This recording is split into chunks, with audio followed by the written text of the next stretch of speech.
As we sit here in the Embassy of Israel in Washington, D.C., I am pleased to welcome each of you to the International March of the Living tribute to my dear friend, the Honorable Ron Dermer, Israel's ambassador to the United States. Ambassador Dermer and his wife Rhoda attended the 2018 March of the Living journey to Poland and Israel. As such, they joined the ranks of close to 300,000 alumni from over 40 countries around the globe. Ron led over 10,000 participants that year as we remembered those who perished and celebrated those who survived the Holocaust. We did so by carrying the torch of memory in their name. On Erev Yom HaShoah, Ambassador Dermer delivered the keynote address during our solemn ceremony at the Krakow Opera House. His moving speech left an indelible impression on all of us privileged to hear it, and I am now very pleased to share with you a video of his timeless words he shared with us that night. Following the video, Ron and I will have a conversation about his impressions and his reactions to his experience, the times in which we are living, and perhaps his sentiments about the end of his illustrious tenure as Israel's representative to the United States as he and his family prepare to depart the nation's capital. Ladies and gentlemen, and especially the survivors and their families who are with us here tonight. This week, my wife Rhoda and I joined Phyllis and Richard Heideman on a remarkable March of the Living journey. Our guide has been their extraordinary daughter, Dr. Alana Heideman, whose knowledge of the Holocaust is matched only by her passion to educate others about it. On Monday, we walked through endless rows of graves at the Jewish cemetery in Warsaw, where some 200,000 tombstones bear witness to our people's 8-century-long history in this land. We visited the site of Janusz Korczak's orphanage and learned about the courage and dignity of this incredible man who refused to abandon the children to save his own life, choosing instead to die alongside them in the gas chambers. We sat at the Umschlagplatz, the square where over 300,000 of Warsaw's Jews spent their final hours before being shipped off to the death camps. And we stood atop Mila 18, where the brave fighters of the Warsaw Ghetto made their final stand against the Nazis, defying an indifferent world with 3 powerful words: we are here. Yesterday, we visited a beautiful, centuries-old synagogue in the village of Tikochin and went into the nearby forest to stand by the pits where the town's 2,800 Jews were murdered by the Einsatzgruppen. Then we went to Treblinka and walked in a field where thousands of stones marked the site where some 900,000 Jews were once gassed to death. This morning, we went to Majdanek, the labor and extermination camp that stood intact at the end of the war. We saw the gas chambers, the barrack filled with shoes, and the enormous mound of ash outside the crematorium. And tonight, we join you in this magnificent hall in Krakow for this moving program on the night of Yom HaShoah, when tomorrow we will march together to Auschwitz. Ladies and gentlemen, for me, this March of the Living has been a march of memory, a march of defiance, and a march of hope. It has been a march to remember our people's dispossession, deprivation, and desperation, to remember the individuals behind the statistics and the faces behind the numbers, the mothers and fathers whose families were wiped out, the sisters and brothers separated from their loved ones forever, the boys and girls, toddlers and infants who never had a chance to grow up. It has been a march to remember that the Holocaust was not perpetrated by aliens on another planet, but by real people in the real world. It has been a march to remember the most important lesson of the Holocaust, that the Jewish people must never be powerless against our enemies or rely on others to defend us. And it has been a march to remember the uniqueness of the Holocaust. Ladies and gentlemen, the scale of the Holocaust is hard to fathom. Tomorrow, as we march 13,000 strong, consider this: more than 3 times that many Jews were killed in a single day in Majdanek in November 1943. And more Jews than that were killed nearly every day in Auschwitz in May 1944.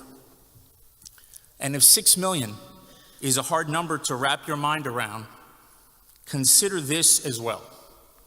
In 30 years, nearly 300,000 people have been on March of the Living, an average of some 10,000 a year, which is a remarkable number by any measure.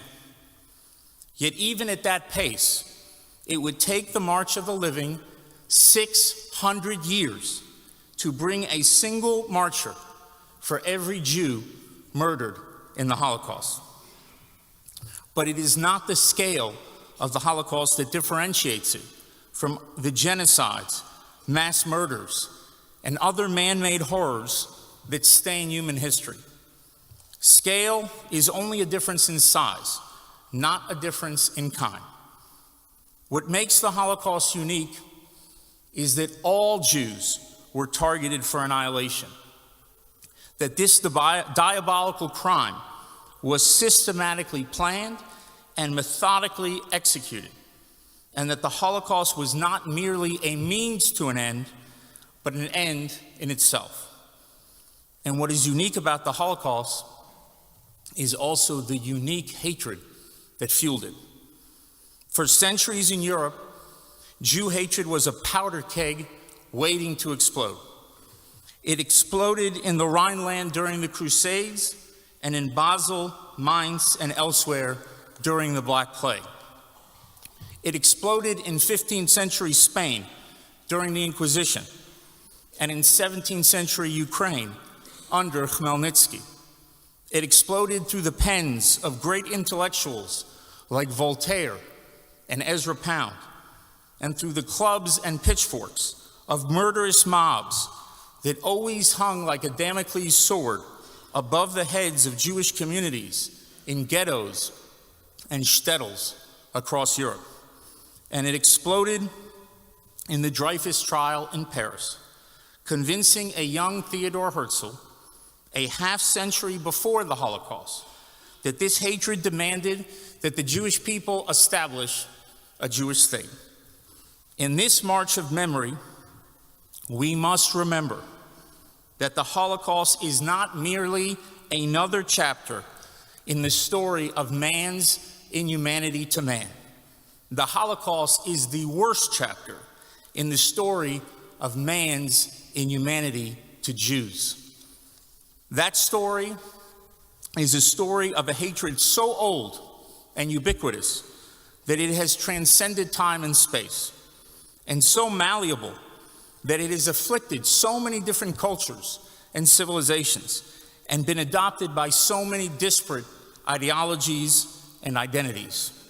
What makes the long night of the Holocaust so different than so many other nights of Jew hatred is that during the Holocaust, a would-be master race was executing a master plan that harnessed that age-old hatred to a modern industrial killing machine. And during that long, dark night, the Jewish people were utterly powerless. For many, Auschwitz is the ultimate symbol of evil.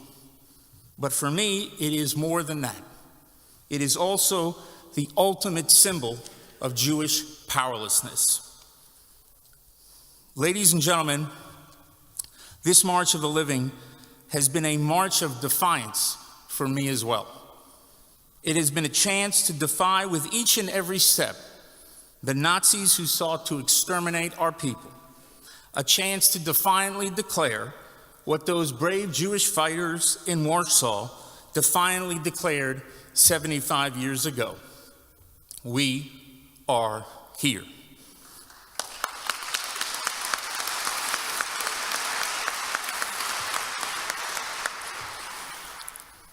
It has been a chance to defy all the Nazis' willing executioners throughout Europe who eagerly joined in the bloodlust. The Nazis did not perpetrate their crimes alone. Thousands were needed to man the machinery of mass death. Thousands enthusiastically took up the task. I am also privileged to serve as an ambassador of Israel. I am privileged to represent a Jewish people that is once again a sovereign people.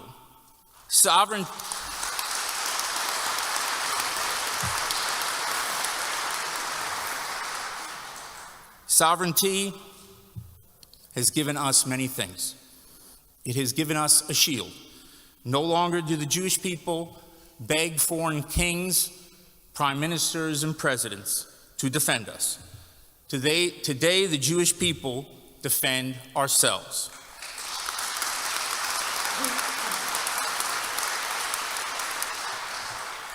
Sovereignty has given us a refuge.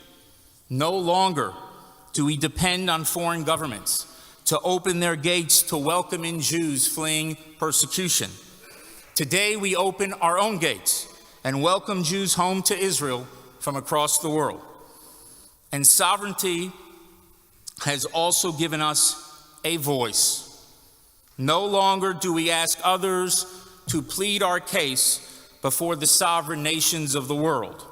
Today, we plead our own case and have a place among the nations.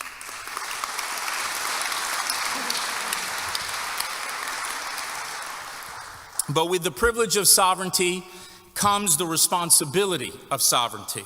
The responsibility to raise that shield, maintain that refuge, and use that voice. No power on earth will silence that voice.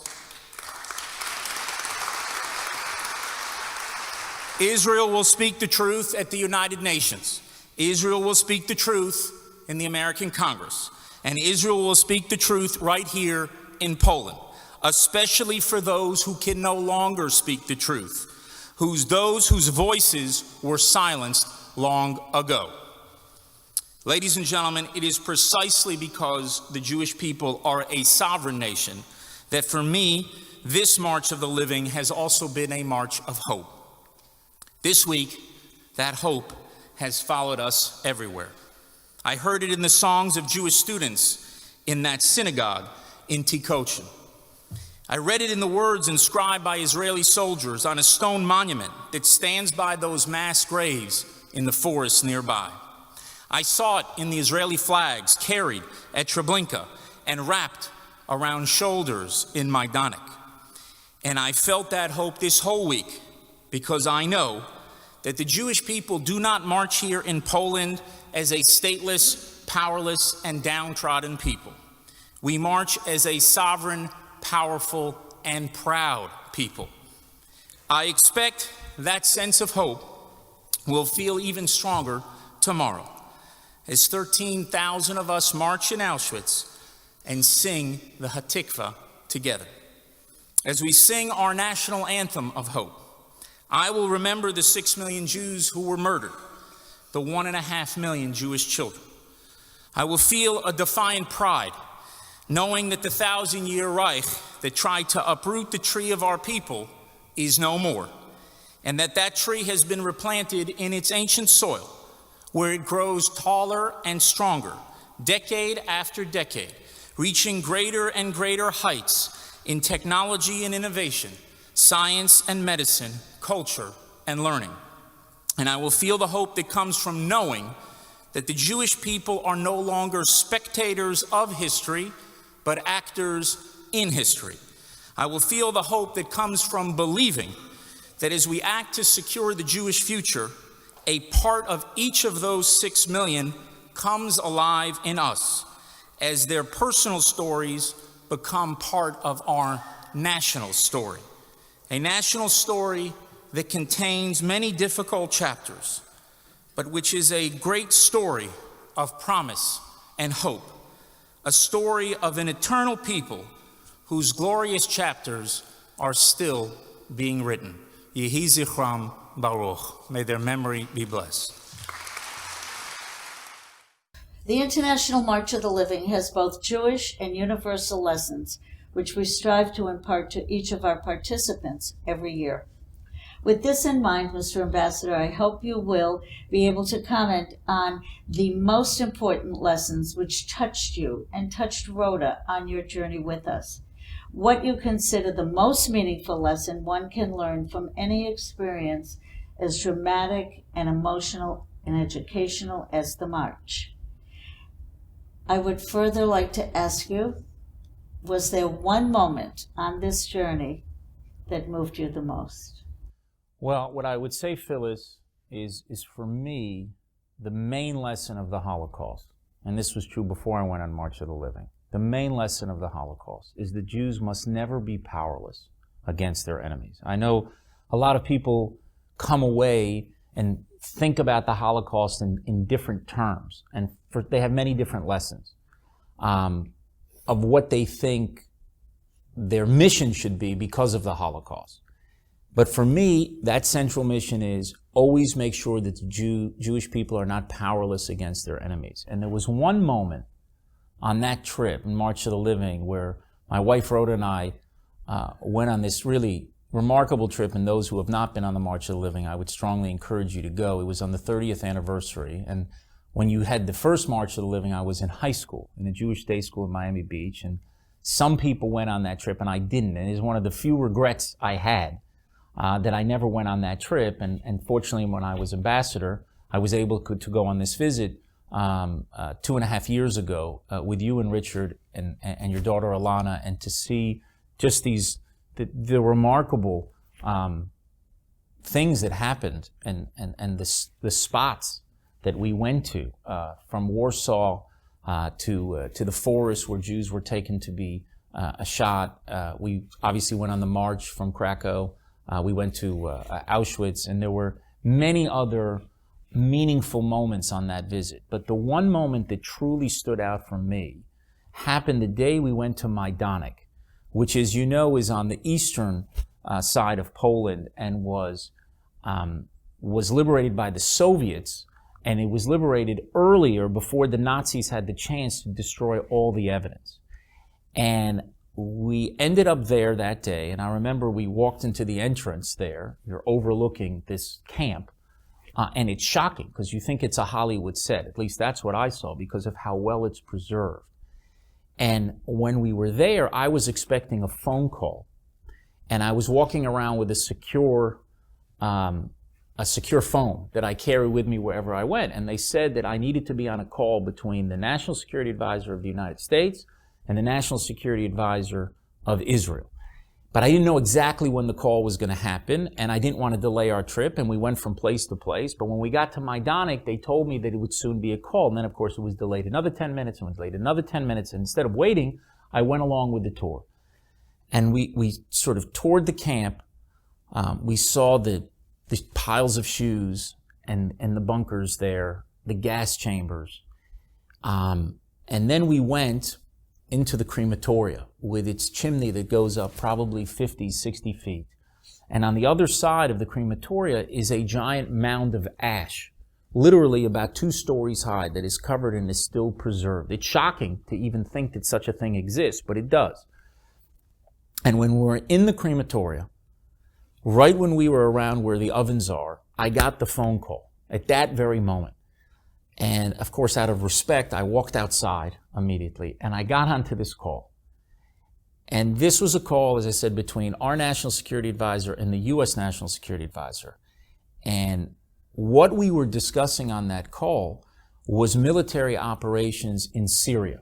The United States was preparing to respond to a chemical attack by Assad against his own people, and we were preparing to respond by attacks against us by basically Iranian-backed attacks against us from Syrian territory to take action to defend ourselves. And we were sort of coordinating those attacks to make sure that we were all on the same page. And as I'm on this call, I walked over and sat on a bench in between the crematoria and its chimney, and on the other side, this giant mound of ash.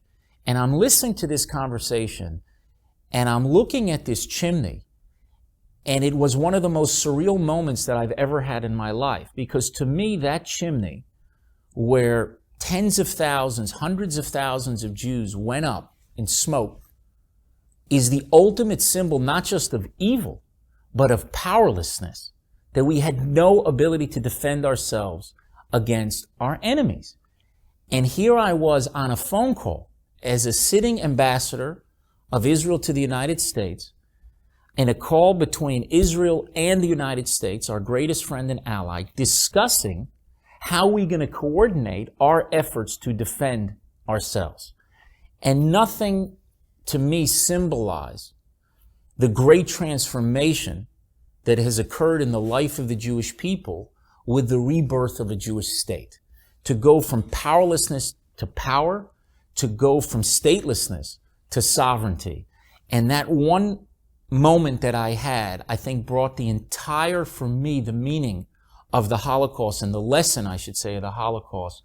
It brought it to a power and a symbolism that I haven't encountered before and I haven't encountered since. It was a remarkable moment, not just in my visit to March of the Living. Frankly, it was a remarkable moment in my life to understand what is the meaning of having a power. What is the meaning of the Jewish people having a sovereign state? I think that what you just shared with us gives us the strength to know that what we are doing is right, gives us the clear understanding to recognize that walking the walk can never be replaced by reading a book. To understand that while we all wish to, not in Corona days, but in normal times, travel the world, I would love so much for so many more people to come and to see our history, because what we do on the March of the Living is teach the next generation the lessons of the past. We teach them that it's not a Spielberg movie, it's not a Hollywood set. It really did happen, and it will move you. It can move you, and that it's not always a sad experience. We have people who think, Phyllis, how can you go so often? It must make you so sad. It doesn't make me sad. It is not a sad experience. There are sad moments. There are sad reflections. There are reflections and understandings of the past that make you sad, but the experience itself is an uplifting, positive step for anyone to go on, especially those of us who love Judaism, Zionism, the Jewish people, and the state of Israel. So thank you for sharing that memory with us. I remember that day. It also is a seminal moment for everyone who was with us at the time. Well, for me, you were exactly right. It is, you can't compare it to reading a book about the Holocaust, which is, it can stimulate you intellectually, it can make you understand what happened, but it doesn't pack the emotional punch that actually going there. It's the same thing when people read about Israel or people who go to Israel. And the experience of those people who go to Israel, to see the emotional connection and how powerful it is very different than reading about Israel in a book. When you go to Poland, and you go to the sites, and you go on the March of the Living, and it's not just the march itself at Auschwitz, it's also all the steps that happened before, to learn the history of what had happened to the Jewish community, and so many evil things that had transpired throughout Poland. So I can understand how people would think this is very, very depressing. But to me, and I said it at the time, that it was a march of memory for me, but it was also a march of defiance. We're alive. We're here. Isn't that what they said in Mila 18, one of the sites we went to? We are here. So those people who said we are here, they're not here, but we are their descendants. We are their continuation. And when you go around as proud Jews walking around Poland, it is a tremendous feeling of pride and really defying those who try to wipe us out. And I think ultimately it's also a march of hope, because it lets people understand that this effort to wipe us out, not only did it not succeed, not only are the Jewish people here, we are thriving. And when you go from the march and then you go to Israel, and that journey is so uplifting, and it's truly remarkable. I've been to many, many places around the world. I've had many visits, many emotional moments, but I don't think anything compares to that roller coaster ride and going through that process. I think it is really a trip whose emotional punch will last an entire lifetime. The lessons of the Holocaust, some would have us believe, shape who we are. But I wonder, I'm sure you've heard the adage, the theory, that had there been a state of Israel, there would have never been a Holocaust. You've touched upon that, but I then also wonder how we would extend that to how you, as the ambassador from our beloved homeland, explain, understand, and further others' education on the place of World War II in the birth, in the creation, and in the flourishing existence of the State of Israel, without resting on the theory that there was a Holocaust because there was no Israel. If there were an Israel, there wouldn't have been a Holocaust. There needs to be a way to explain and impart to others the importance of our past that contributes to the making of who we are. There's no question about that. What I would say is, I think part of that case about the Holocaust in Israel and the connection is because many people believe that, the Jewish people's right to Israel is connected to the Holocaust. And that is a fundamental mistake. The modern Zionist movement began 50 years before the Holocaust. And of course, Zionism is something that goes back thousands of years. The Jewish idea of the return to Zion is one that the ancient prophets of Israel foretold, and generations of Jews were always dreaming of returning. We always faced Jerusalem in prayer. We always said the Shana Haba B'Yerushalayim, next year in Jerusalem.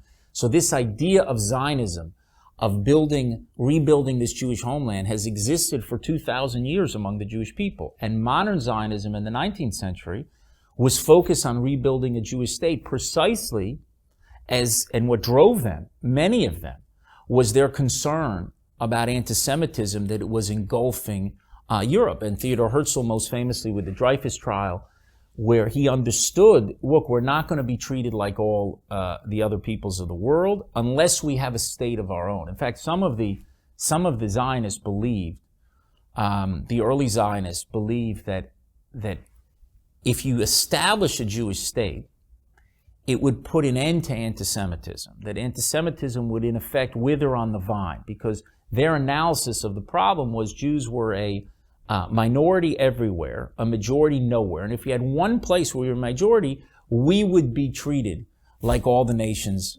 of the world.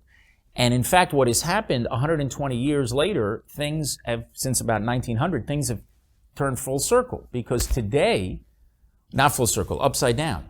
Because today, many people believe, or I should say 120 years ago, people believed that the reason why there was anti-Semitism is the Jews did not have a state. Today, they think the reason there's anti-Semitism is Jews do have a state. Then the anti-Semite says Jews go to Palestine. Now the anti-Semite says get out of Palestine. And the truth is that Israel is neither the cause or the cure for anti-Semitism. The difference is that Israel gave the Jewish people the ability to fight back. When you say about the theory that the Holocaust would have not happened had there been in Israel, I don't think it's a theory. I think it's a fact. Because there would have been a refuge for the Jewish people to go to. Had we established a Jewish state in the wake of World War I, then when the Jews were fleeing Europe, and there were times when the Jews, Hitler famously said at the Evian conference in 1938, yeah, you can have the Jews. We'll even put them on luxury ships for you. But no one took the Jews.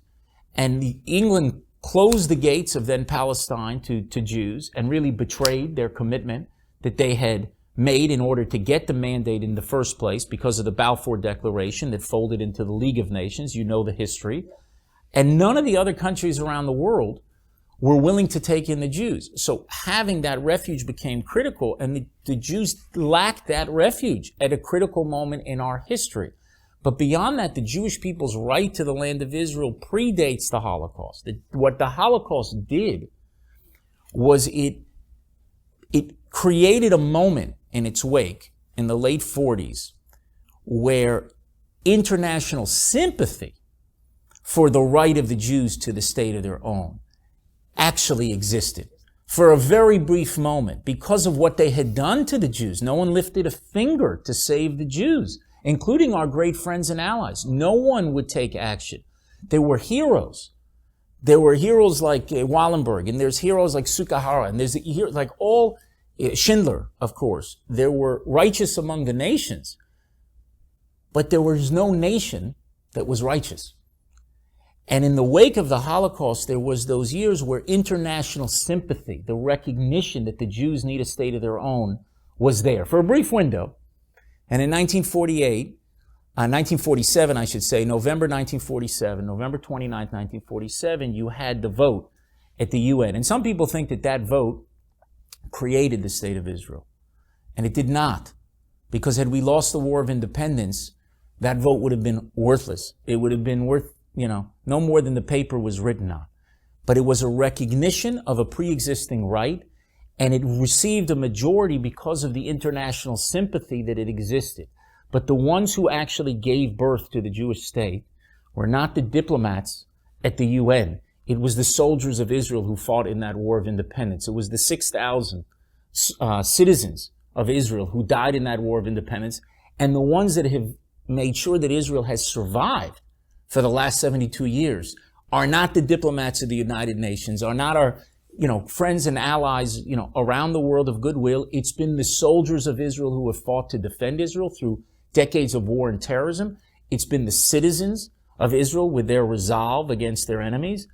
But the people of Israel know that we have a right to be in this land, but they also understand that we need the might in order to defend ourselves in this land. And that was a lesson that I think the Holocaust taught the Jewish people in a very powerful way, and it's a lesson that we will never forget.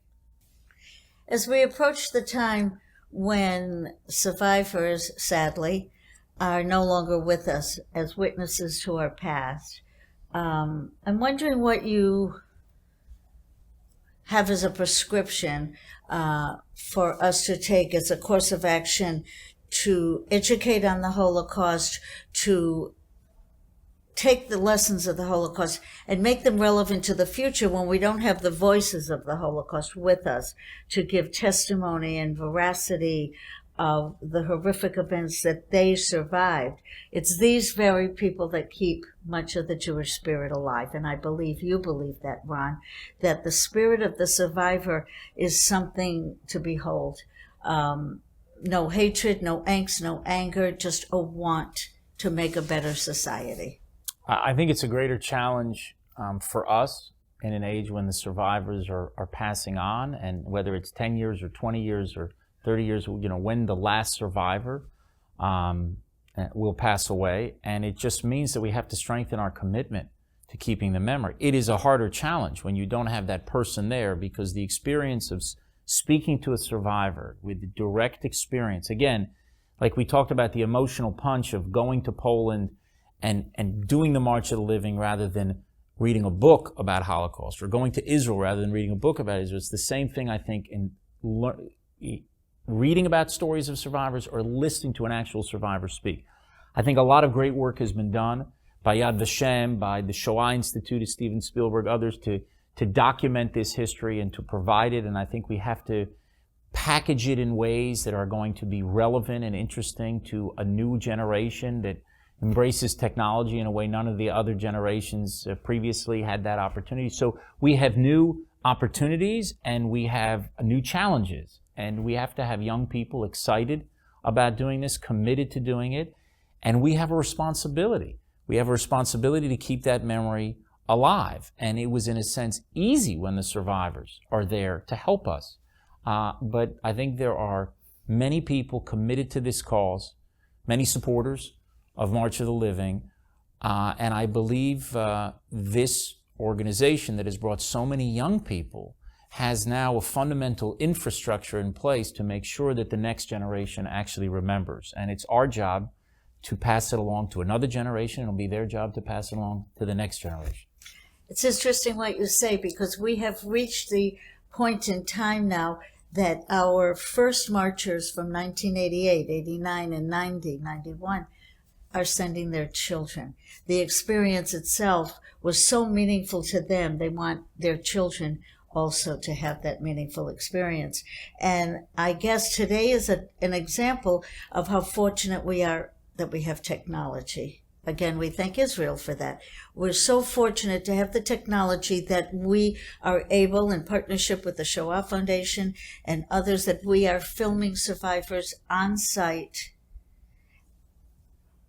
that you will be able to talk to them at the actual place of their memories, of their childhood, even after they are gone. So you're absolutely right. It'll take a great deal of effort, but we're working on it to preserve the ability to pass on the knowledge, carry the torch of memory, and pass that torch on to the next generation of both Jewish and non-Jewish people interested in curbing hatred that reaches such a level to elicit man's inhumanity to man. So imagine that this would have happened in a century where you didn't have any technology, where you didn't have video, where you didn't have any of the opportunities that we have today. There are many painful chapters in Jewish history. If you go back, I mean, some people think that, and I think in a certain way, the Holocaust has almost blinded us to the history of anti-Semitism, because it is a great sun that blocks out all the stars, the anti-Semitic stars in the sky. But if you take the Holocaust out of the equation, you've got about 20 centuries of horrific anti-Semitic attacks. And none of that is visually documented. And we don't have the documentation of the Inquisition. We don't have the documentation of what happened to the community of Worms in the Crusade. We have a written, and we have books. But it doesn't have the same punch as things that are visual with actual people. Imagine if you had people who were survivors from other, horrific episodes in history, how much better it would be preserved. So people are very concerned about preserving the memory of the Holocaust, but I believe that the efforts that have been made during this critical period, these last 75 years, has actually enabled us to have this treasure trove of videos and documented evidence that I think will be used many, many, many generations in the future and will never be forgotten. We won't let it. Parents won't let it. It's in our DNA to want to remember our past in the present so that we can preserve, protect, and defend a better future. That's what we believe at the March, and I'm sure that many, many not with the March would agree with me on that. So tell me, what do you think? As we face Holocaust denial on a daily basis everywhere, our communities, our young people are facing anti-Semitism and Holocaust denial daily. From your perspective, having worked with leaders of the world, with communities, Jewish, non-Jewish, diversified throughout the world and covering all the demographics of society, how do you see that we communicate to the general population the need for them to recognize that there is no place for Holocaust denial in a clear-thinking, intellectual, technologically advanced society? Well, we have to recapture a sense of outrage. When somebody comes into a public space and denies the Holocaust, they cannot be given any quarter or any hearing. That has to be seen as something beyond the pale. And unfortunately, in many cases, it's not. There's debates about what should be policed or not policed on social media. That's a separate issue. What I'm talking about is when there is a statement, what is the response of leaders, of leaders, not only political leaders, but leaders in a society, to those who would deny the Holocaust. When you have in Iran, when you have a contest around cartoons denying the Holocaust or diminishing the Holocaust in some way. And when this is actually doesn't affect or even merit a statement by virtually all leaders in all countries around the world, with some few notable exceptions, but when people just sort of let it slide and move on, that's outrageous. And so we have to recapture that sense of outrage, and we ourselves have to be outrageous about it. The Jews should never expect the world to fight more than they're willing to fight. So the first thing we have to do is stand up to it, demand that it's unacceptable, and ensure it's unacceptable. And the problem we've had with anti-Semitism is there has been a shift. There's been a shift really over the last 2 decades. I trace it to the Durban Conference in South Africa, which really was a carnival of hate. And that was, I think, a period where it became acceptable in polite society to be anti-Semitic again. You know, a lot of people saw the period, half century or so after the Holocaust, where it was unacceptable to be anti-Semitic in Western society. You know, you still had the United Nations, and you still had, governments in the Middle East who would say wild things. But most people thought anti-Semitism per se was unacceptable. And a lot of Jews believed that this was the new normal, that this half century between the end of the Holocaust and about 2000, this was going to happen and continue that way. And in truth, that was the aberration. And what we've come back to is an old norm of anti-Semitism that existed before the Holocaust and now exists today, where the Jews are singled out, where the Jews are demonized, where they're held to a double standard, where there's delegitimization of Israel, where we're the only state on the planet that the very existence, the right to exist, is being denied. And much of this modern anti-Semitism is hidden behind the hatred towards Israel. And just as they singled out the Jewish people, now they single out the Jewish state. And you have a situation where, let's say, the United Nations General Assembly has more resolutions against Israel than the entire world combined. Or the UN Human Rights Commission would be the same thing. Wild charges about Israel. And it's not made by the ignorant. It's very important, I think, for people to understand that anti-Semitism is not just happening among the ignorant, masses, if you will.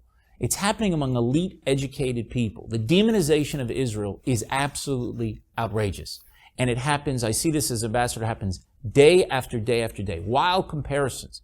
There was a Nobel Prize winning, someone who won the Nobel Prize for literature, who about 10 or 15 years ago compared Gaza to Auschwitz.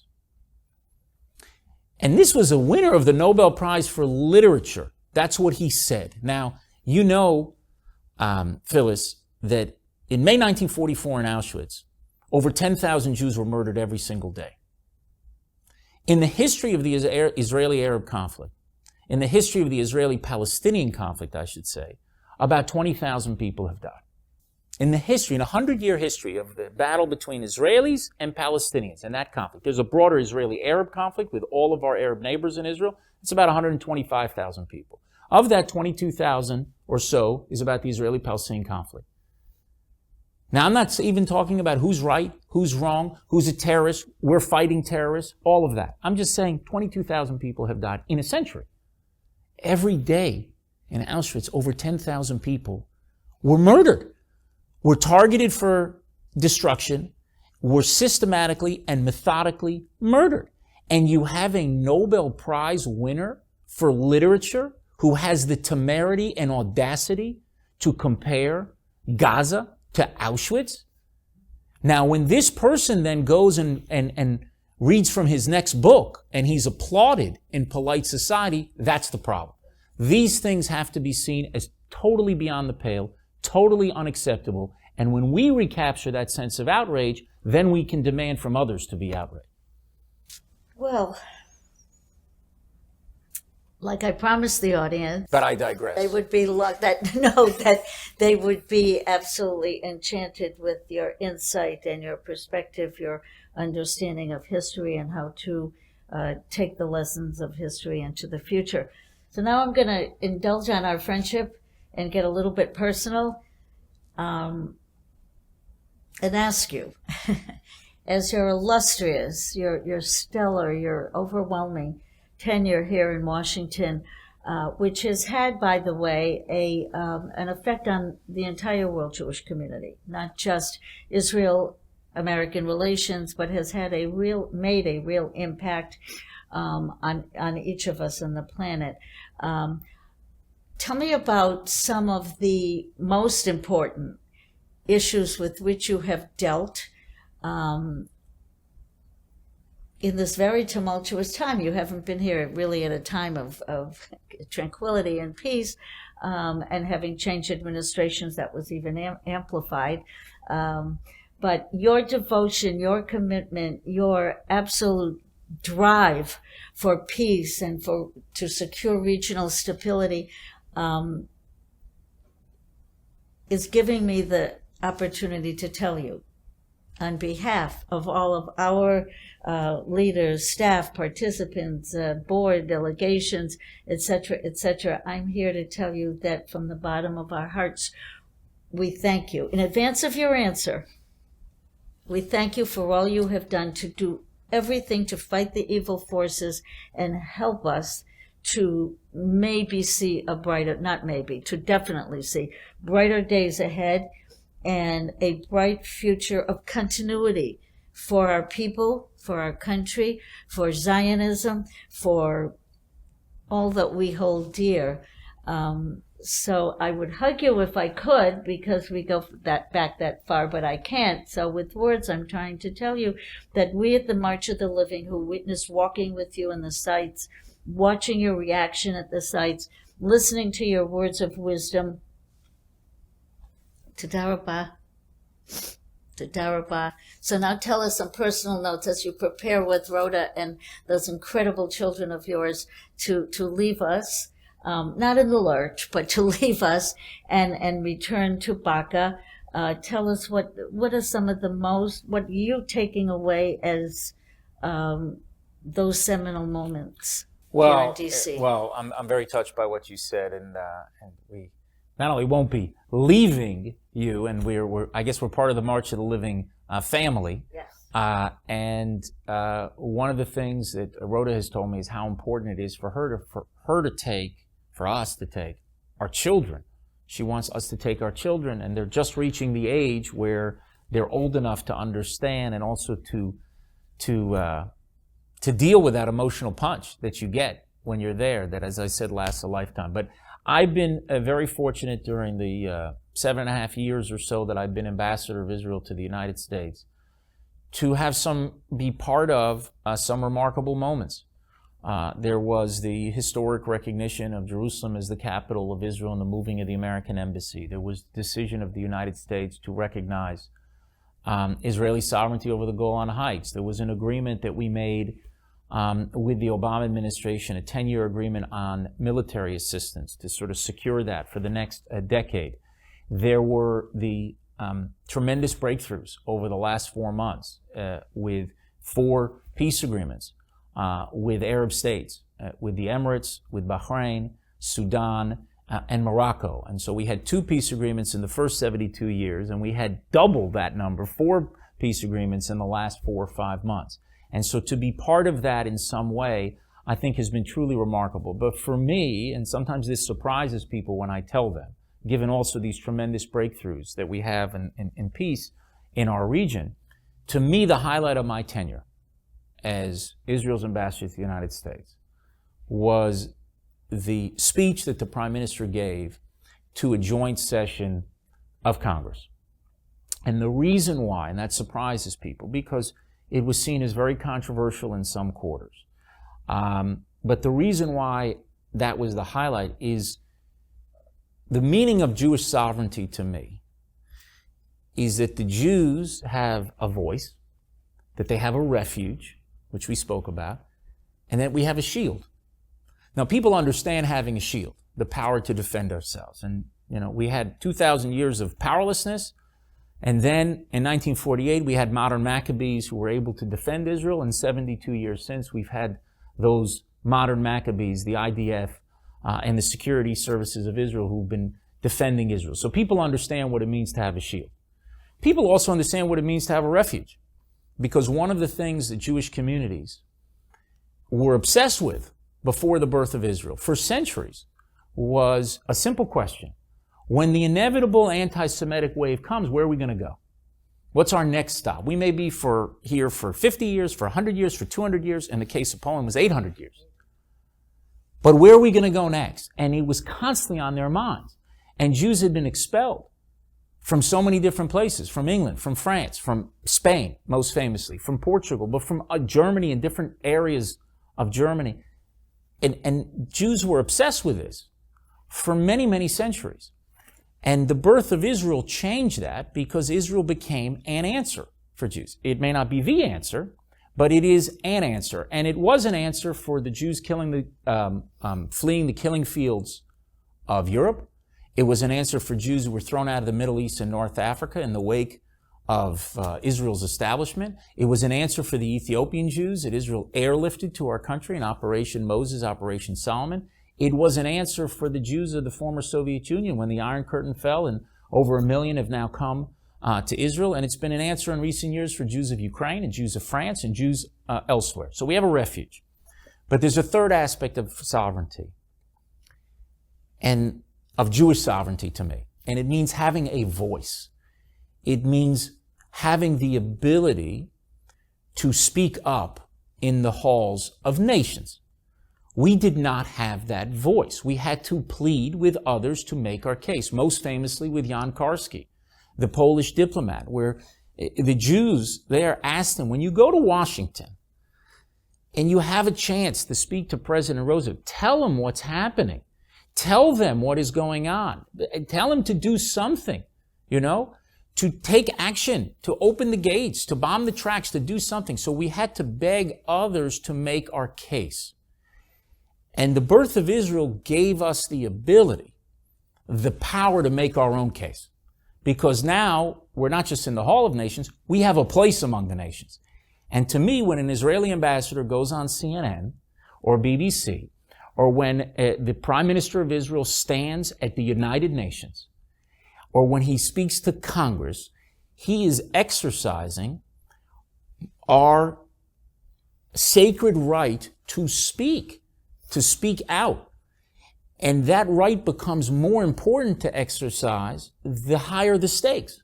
And in my mind, no stakes can be higher than a regime, now in 2021 I should say, a regime in Iran that openly vows to destroy the Jewish state, that actively works to destroy the Jewish state.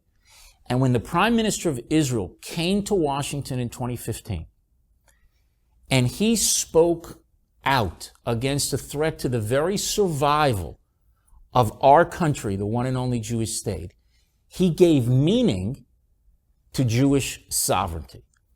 And I will tell you a short story that will encapsulate it. So when the speech was announced, it was in January. But it wasn't given until March. It was about 6 weeks. And a few days later, I went to an event with leaders in Washington, Jewish leaders in Washington. And they asked me to speak to them. And many of them were very concerned with the speech and the controversy around it, that it will be seen in a partisan light and all sorts of issues that came up. And I went one morning to speak to them, and everyone told me the reasons why they were opposed to it. And I asked them, does anyone here remember the Evian conference in France? So a few hands went up. It was a pretty educated group.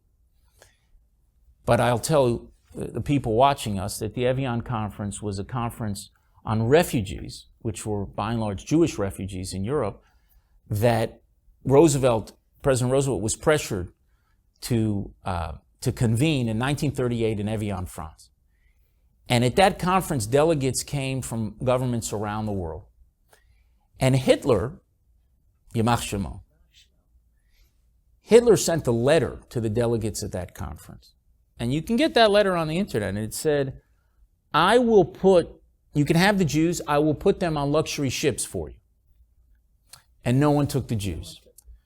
You had the British, who took a kinder transport of 10,000 children while they were closing the gates of what was then called Palestine for hundreds of thousands and ultimately millions of Jews. But they took 10,000 children. And then you had the Dominican Republic that said we would take up to 100,000. So those people who are not going on the march this year and need another destination, maybe go to the Dominican Republic to thank them for being with us in that moment. But none of the other countries did anything. And I told this group I was speaking to, I reminded them that there was a delegate from then mandatory Palestine who was at that conference. And they were allowed to be there, but they were not allowed to speak. The name of that delegate was Golda Meir. And I told them that on the eve of the destruction of European Jewry, the future Prime Minister of Israel was not allowed to speak. And today we are facing a regime that calls for our destruction. And what I will tell you is that the current Prime Minister of Israel will speak. And so when he went and spoke there, and by the way, it changed a lot of opinions in that room because they understood. And if you have a historical sensibility, you understand that that speech was not controversial. To not stand, to not speak out against the threat to the survival of a country would have been controversial. But he spoke, and in doing so, he gave our people a voice. And we did not have the power to speak out 75 years ago. We have the power today. And we have to use that power. It's sometimes difficult. It sometimes requires courage. But we have to use that power. That's how we keep the memory of the victims alive, by ensuring that we will never be passive in the face of those who call for our destruction. You talk about voice, Ron, and we are overwhelmed and engaged with the voice that the Prime Minister gives the Jewish people, gives the State of Israel and the Jewish people around the world. And we here in Washington have been elevated because the voice that you have brought to this city, to this Congress, to two administrations. And for that, once again, they sound like meaningless words, but I will tell you, thank you, thank you, thank you for all you do to ensure a bright future for my children, my grandchildren, both here and in Israel, and for all of us who will reap the benefits of your clear thought, your commitment, your devotion, and your voice. Thank you.